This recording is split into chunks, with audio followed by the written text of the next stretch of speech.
The legs start from the ribs. Do they though? You don't need an extensive knowledge of anatomy to feel that something is off.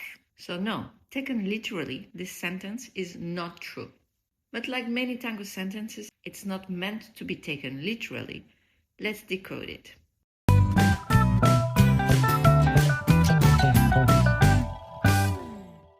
We are going to do a very short anatomy refresher. The leg is made of the upper leg, the lower leg, and the foot. The leg is connected to the body at the hip joint. So, anatomically speaking, the leg starts at the hip, not at the ribs. To move the leg, we use muscles attached around the joints at the hip, at the knee, at the ankle. These muscles allow the leg to go forward, backward, side, and rotate. The upper leg moves from the hip like a pendulum. Flexion, extension, adduction, abduction, and rotation, turn in, turn out.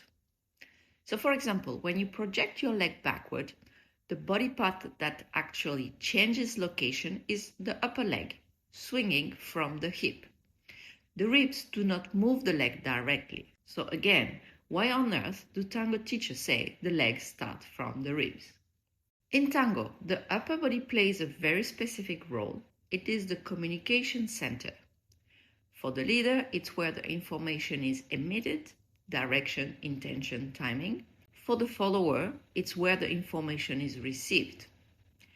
This information lives mostly in the torso, chest, ribs, and spine. But information alone doesn't make us move. Movement happens in the lower body. Steps, projections, pivots, transfers of weight. All of that is executed by the legs. So the question is, how does the information from the upper body reach the legs? That's where the rib-hip relationship comes in. The ribs are attached to the spine, and the spine connects the pelvis, where the hip joints are located. So when the ribs are organized and connected to the pelvis, the information from the upper body can travel clearly towards the hips. The hips then translate that information into leg action.